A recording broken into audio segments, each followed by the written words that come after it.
worldwide. Every weight class. It's Lewis Heaton, Whiskey Bynum, It's the Boxing Rush Hour Show, hosted by Abraham Gonzalez. You know what you came for? Yes, indeed. This where you come to get your info. Listen up. Other shows throwing the towel. It's the Boxing Rush Hour Show.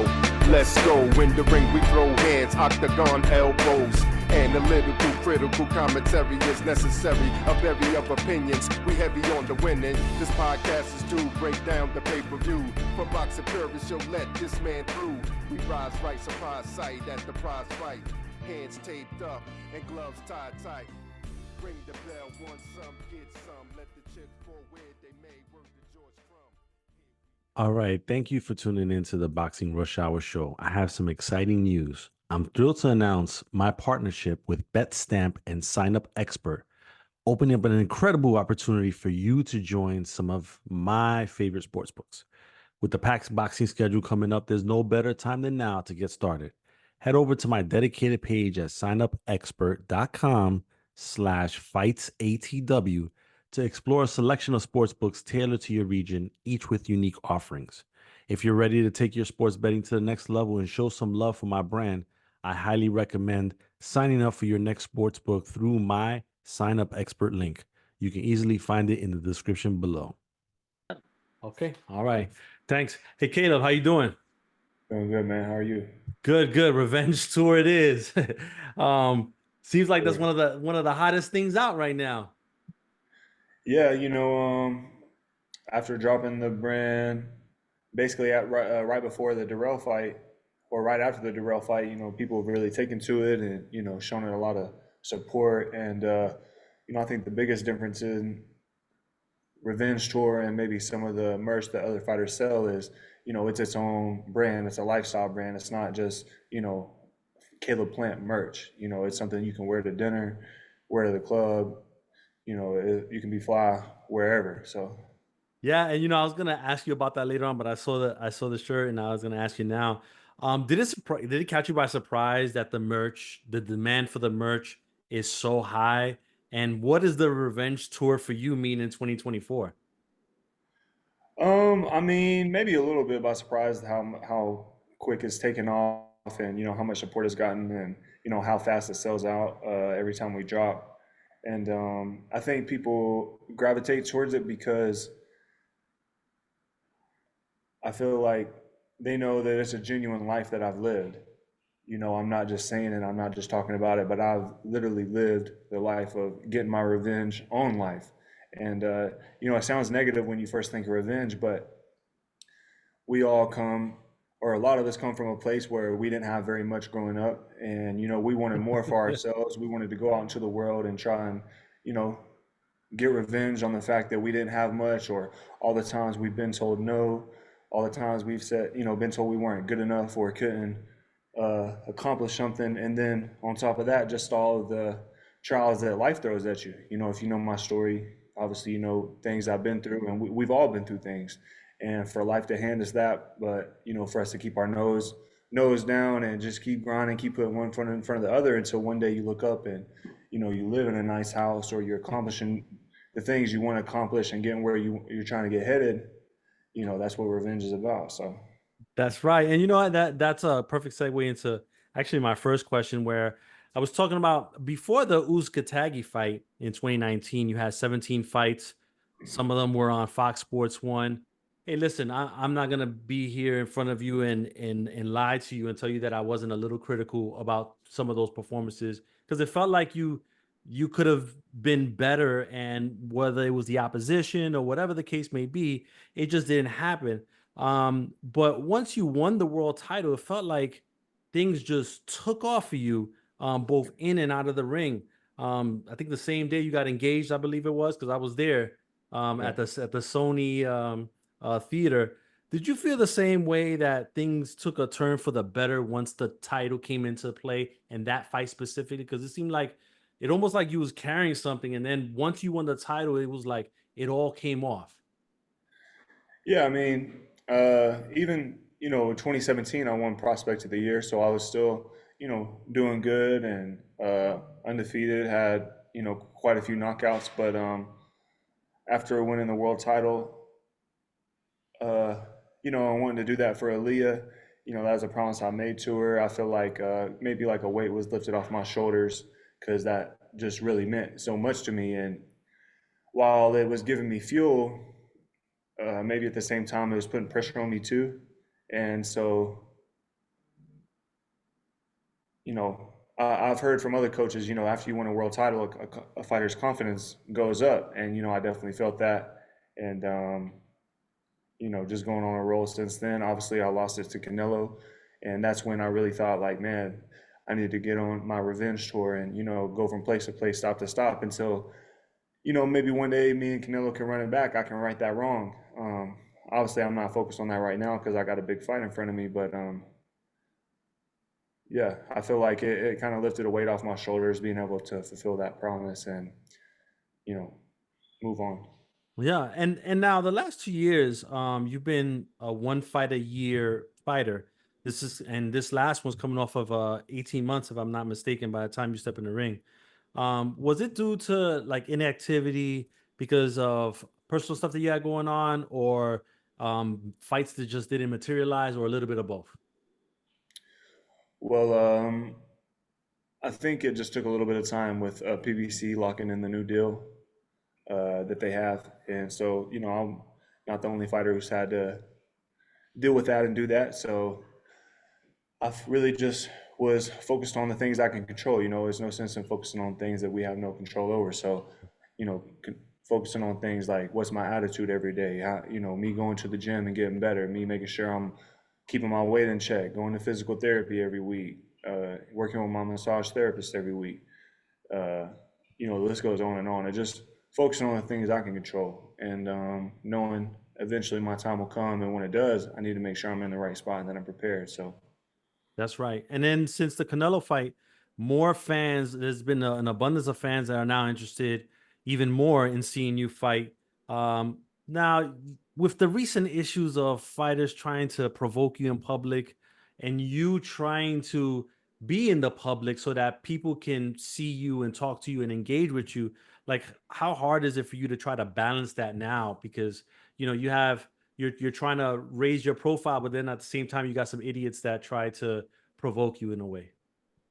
yeah, I mean, it's not even so much like I'm trying to be in the public eye and be around the fans. It's like, I'm a boxing fan. So I'm a fan of quite a few of these top fighters. And so, I live the same day over and over and over, like 90% of the year, which is like going to the gym, coming home, spending time with my family. So every once in a while, me and my wife, we like to pop out and go to some of the bigger fights and, you know, just enjoy ourselves. And then obviously you've already spoken on certain people, certain fighters want to, I'm not sure what it is really. Maybe they want to fight with me, so they're trying to piss me off, and maybe it'll provoke me into wanting to fight them. But I've said before in other interviews, that's not the way to get a fight. If you want to fight, fight me.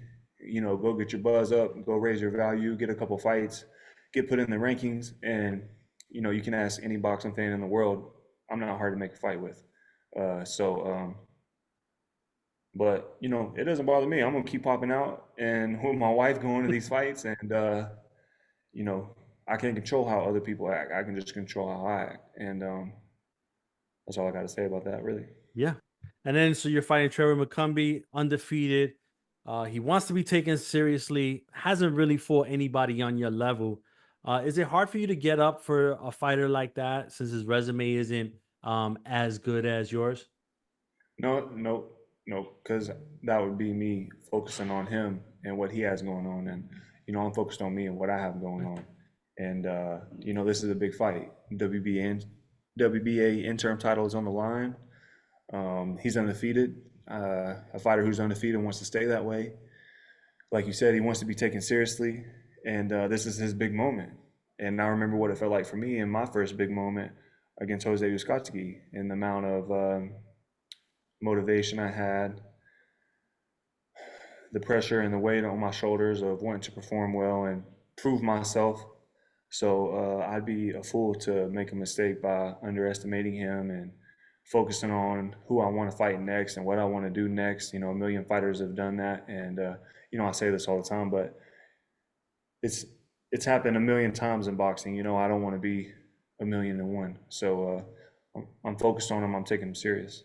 All right. And then at the end of the night, what do you want fans to leave with in regard to your performance on September 14th? Just and the new WBA interim champion, and looking to put on you know, handle business in fashion. Whether that's just a vicious ass whooping over 12 rounds, or whether that's, you know, a knockout or a stoppage.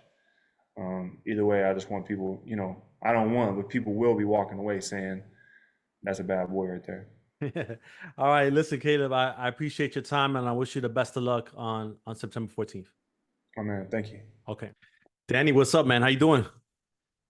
I'm doing good. Hey, listen, first, you know, I seen you in Beverly Hills, but I want to applaud you for that moment you had in the ring after the Benavidez fight.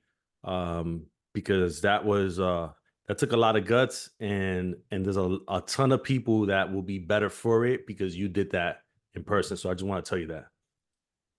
Oh, thank you. I appreciate it. Hey, listen, so from 2020 to now, you only fought once. What was life like during that time outside of the ring? And did you accomplish the things that you wanted to accomplish during that period?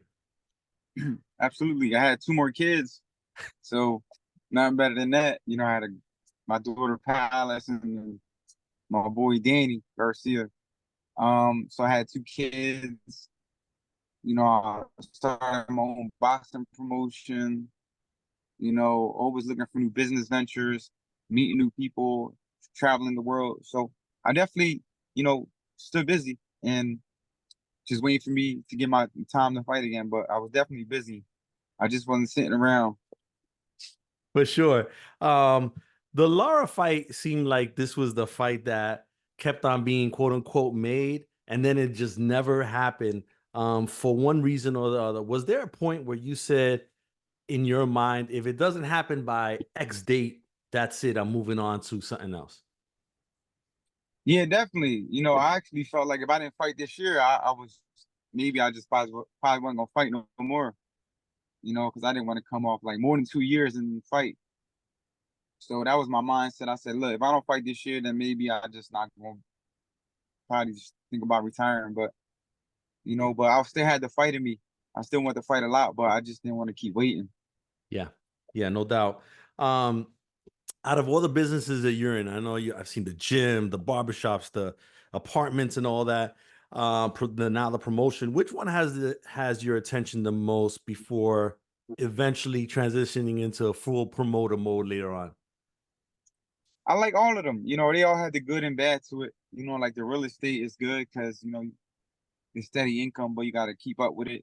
You know, you got upkeeping, you got wear and tear. Some tenants don't pay. So it's definitely a lot. It's not really easy. People think like real estate is easy, but it's really not. Like you have to be on top of it because if you're not, then it'll just fall on top of you, basically. So that, you know, real estate is a tough business. It's not like people think it's just go buy real estate and it's good. You have to keep up with it. And then the boxing, you know, is different because it's the business.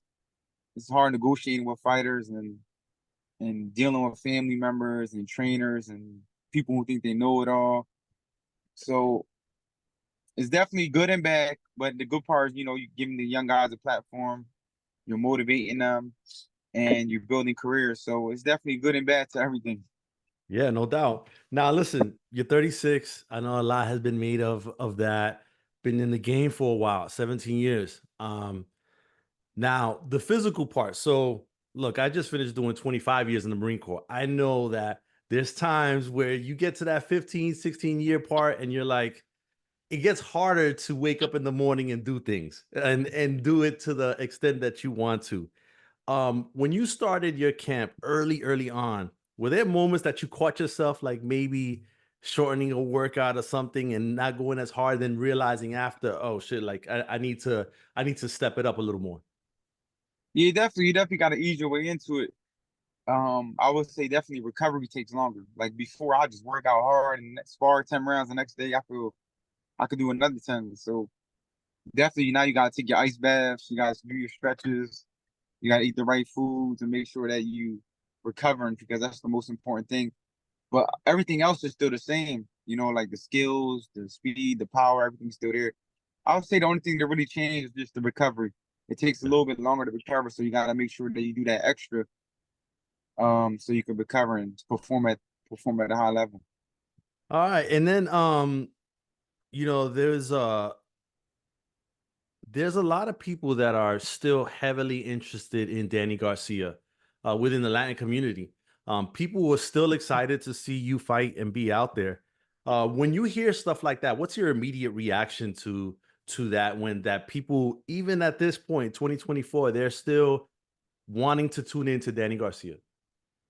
It's a blessing. A lot of my fans, I have real fans. I would say like my fans are hardcore boxing fans. They just not people who just following you because you're somebody. Like my fans really love boxing. They're really Danny Garcia fans. And all I did was bless them for the last 10 years or 12 years in championship fights. So I mean, I give them all I had, and they want some more. So it's like a drug; you can't get enough of it. Yeah, and when September 14th comes and goes, what's the lasting impression you want to leave on that night? I just want to give it my all, make sure that I have no regrets. I want to win. I want to win the middleweight championship, but most important that I come out healthy and gave my all. I gave the fans a great fight. And then lastly, and I have to ask this: win, lose, or draw, is this your last fight? I would say every fight is my last fight. That's how I'm looking at it right now. Every fight I look at is like my last fight, and that's what motivates me. Just like you can't look at tomorrow because tomorrow's not promised. So that's how I'm looking at this. I'm just taking it one fight at a time, one day at a time. I can respect that. Hey, listen, Danny, I appreciate your time. Thank you so much, and I wish you the best of luck in September. Thank you. I appreciate it. All right. It's the Boxing Rush Hour Show.